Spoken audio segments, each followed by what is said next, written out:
Assalamualaikum warahmatullahi wabarakatuh. Perkenalkan, nama saya Nanda Kojo Yasmiani dan NPM 23106310849. Di sini saya akan mempresentasikan makalah yang berjudul Kepribadian Tokoh Utama pada Cerpen Anak Seorang Penjahat karya Budi Hattes. Makalah ini disusun untuk memenuhi tugas mata kuliah kajian prosa fiksi yang diampu oleh Ibu Verina Meliasanti, SSMPD.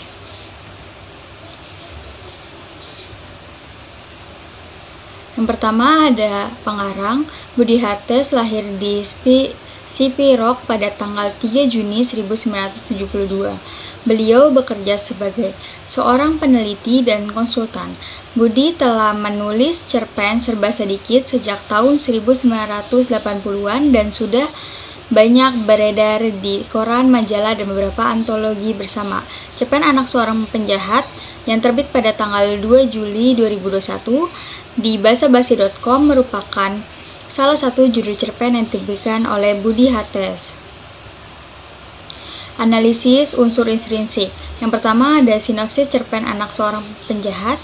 Cerpen tersebut menceritakan tentang seorang anak yang selalu merasa dikucilkan lantaran ia merupakan anak dari seorang ayah penjahat.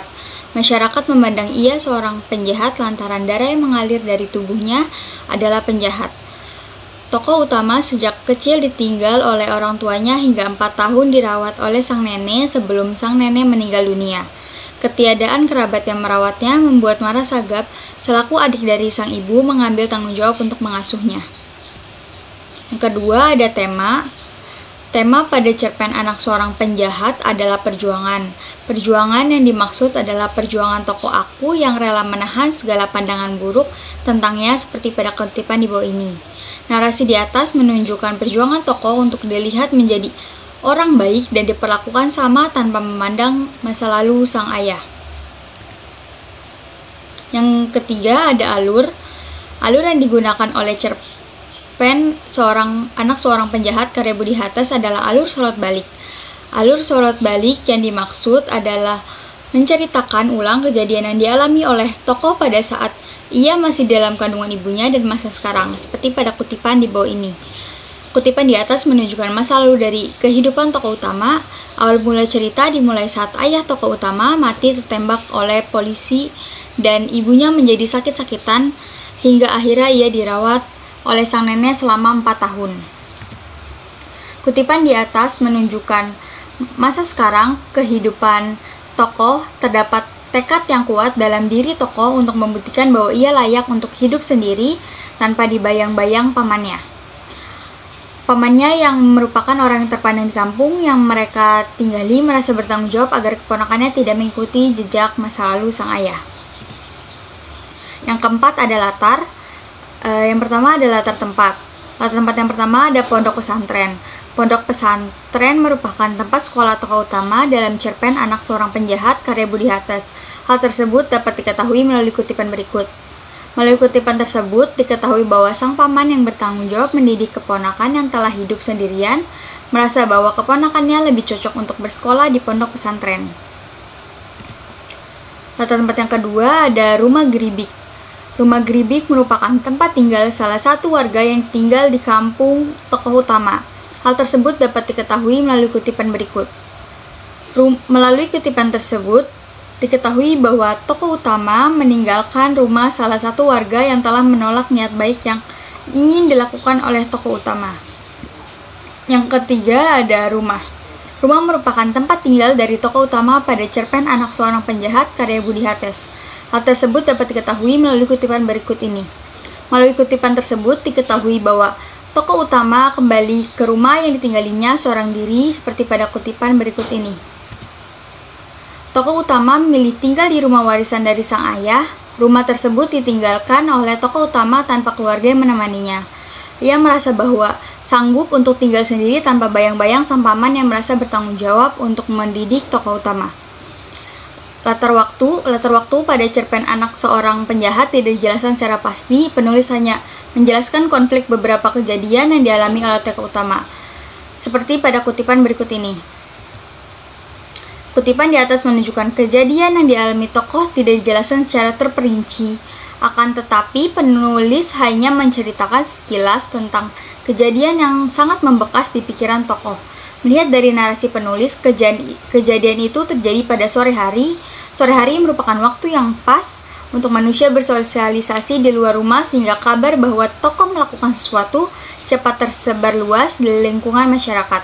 Meskipun tidak dituliskan secara pasti waktunya, narasi yang dijelaskan oleh penulis bisa membuat pembaca menebak latar waktu yang ditentukannya. Yang ketiga ada latar sosial budaya. Tokoh aku merupakan anak yatim piatu yang lahir dan besar di kampung dengan masa lalu sang ayah yang seorang pencuri. Maka yang menjadi latar sosial budaya pada cerpen Anak Seorang Penjahat adalah gambaran kehidupan di kampung setelah melakukan perbuatan yang buruk. Ia hidup dalam pandangan buruk masyarakat. Yang kelima ada tokoh dan penokohan.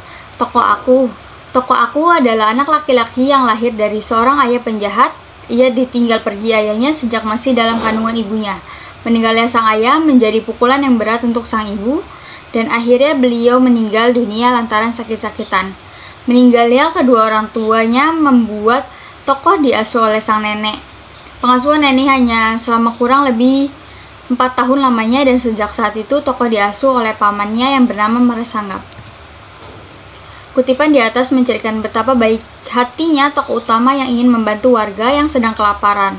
Tokoh aku memiliki sifat yang mulia, sebab dengan tabah menerima pendapat yang buruk tentang maksud bantuannya. Hasil dari pemberian bantuan yang diberikannya berasal dari hasil yang baik menurut tokoh, dan juga cara mendapatkannya tidak seperti yang dituduhkan oleh masyarakat. Yang kedua ada Marasanggap. Marasanggap adalah ahli waris Raja Panusunan Bulung di kampung dan juga merupakan paman tokoh aku dari pihak ibu. Nama Marasanggap cukup disegani oleh warga kampung. Citra baik yang telah dibangun keluarga tersebut di kampung membuat Marasanggap bertanggung jawab mengubah sifat tokoh aku setelah ditinggal oleh orang tua dan sang nenek.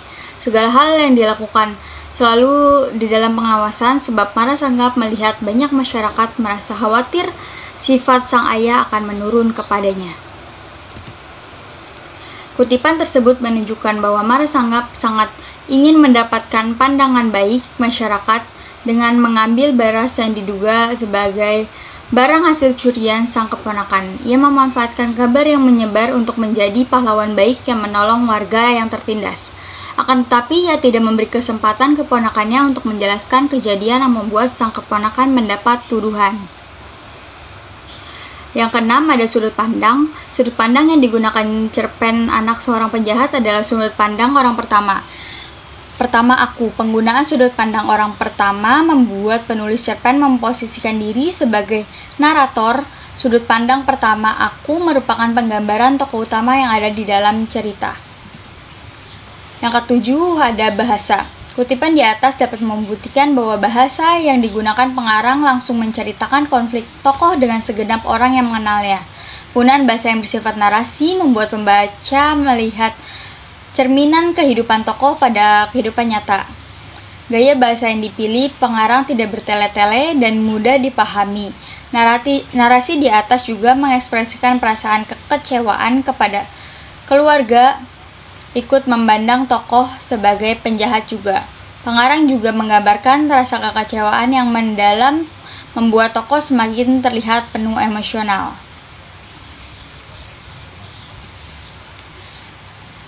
Yang kedelapan ada amanat. Amanat cerpen ini adalah penilaian masyarakat tentang seseorang yang sering tidak adil, dan pandangan masyarakat hanya terpaku pada katanya saja, tidak dibarengi oleh fakta yang terjadi.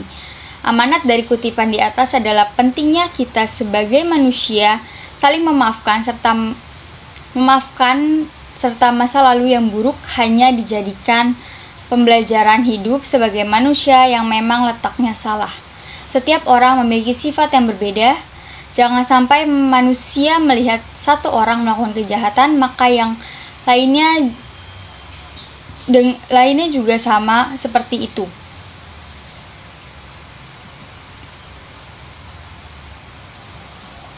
Yang berikutnya ada analisis melalui pendekatan. 1. psikologi tokoh aku. Yang pertama ada aspek ID adalah dalam tokoh aku muncul ketika warga miskin yang ingin dibantu oleh tokoh utama menolak bantuan tersebut. Penolakan dibarengi oleh tuduhan warga setelah melihat ia membawa sekarung beras tanpa melihat kejadian nyatanya. Pada aspek ini, tokoh memiliki keinginan untuk mengeluarkan emosinya, akan tetapi pertahanan diri tokoh cukup kuat.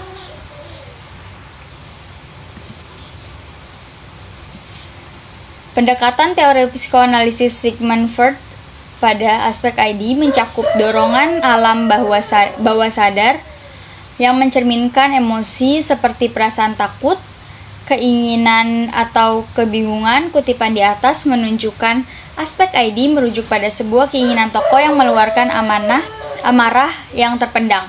Keinginan ini muncul karena adanya pemicu yang sudah sering dialami tokoh. Perasaan tersebut muncul tanpa disadari dan kuatnya pertahanan tokoh membuat amarah yang terpendam tidak ditumpahkan melalui amarah. Yang kedua ada ego. Ego pada pendekatan psikoanalisis adalah bentuk pertentangan antara memenuhi keinginan manusia dan kenyataan pada kehidupan nyata. Tokoh aku pada cerpen Anak Seorang Penjahat menginginkan perlakuan yang sama dengan orang biasa yang hidup dalam lingkungan masyarakat. Pada kenyataannya, di kehidupan nyata, perlakuan yang diterima tokoh masih tetap sama meskipun ia telah menunjukkan sifat yang baik sekalipun. Aspek ego pada paragraf ini adalah keinginan tokoh yang sangat bertentangan dengan kehidupan di dunia nyata. Terdapat perasaan marah karena ia merasa darah yang ada dalam dirinya memang darah seorang penjahat. Adanya perasaan marah membuat tokoh memiliki keinginan untuk memperbaiki namanya, dan pada kenyataannya, masyarakat tetap saja menaruh kecurigaan pada setiap kegiatan yang dilakukan oleh tokoh.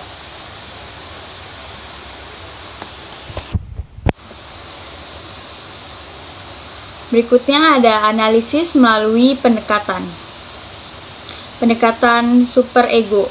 Superego merujuk pada sumber moral dan etik yang diperoleh dari lingkungan, seperti masyarakat. Pandangan masyarakat tentang kejahatan itu sangat fatal, bahkan dampaknya hingga anggota keluarga yang tidak memiliki sifat tersebut mendapatkan cap sebagai seorang penjahat juga. Kutipan di atas merupakan salah satu contoh yang sangat jelas terlihat pada perlakuan salah satu warga miskin yang ada di kampung dekat rumah tokoh. Segala perbuatan jahat yang melawan norma sosial yang ada dalam kehidupan akan selalu terkenang dengan ada atau tidaknya manusia yang melakukannya. Kisah dalam cerpen Anak Seorang Penjahat menjadi gambaran nyata dampak yang akan didapat pihak keluarga dari perbuatan buruk yang melanggar norma. Dampak yang didapat tidak hanya dalam waktu sebentar saja, akan tetapi bisa diingat hingga keturunannya yang berikutnya. Tokoh aku yang merupakan anak dari ayah yang sudah memiliki nama yang buruk harus menerima kenyataan tersebut. Segala omongan dan tuduhan telah diterima sejak kecil. Maka dari itu ia tidak mengetahui apapun hingga beranjak dewasa dan mulai mengerti dengan semuanya. Yang berikutnya ada simpulan. Cerpen Anak Seorang Penjahat memiliki tema tentang perjuangan hidup tokoh dengan penggunaan alur sorot balik. Pengarang menceritakan kejadian sekilas tentang tokoh yang pernah bersekolah di pesantren hingga masa sekarang. Latar tempat yang digunakan adalah pondok pesantren, rumah geribik, dan rumah tokoh utama. Latar sosial budaya yang digunakan pengarang adalah kehidupan sosial masyarakat di kampung dengan pemikiran-pemikiran yang sangat mencerminkan kehidupan nyata. Tokoh yang terdapat pada cerita yaitu tokoh aku, Marasanggap, dan warga yang tinggal. Pengarang menggunakan sudut pandang orang pertama aku dengan penggunaan bahasa yang mendalam. Analisis pada cerpen ini menggunakan psikologi sastra melalui psikoanalisis dengan menganalisis beberapa bagian yaitu aspek ID, ego, dan superego. Sekian presentasi dari saya, kurang lebihnya mohon maaf. Wassalamualaikum warahmatullahi wabarakatuh.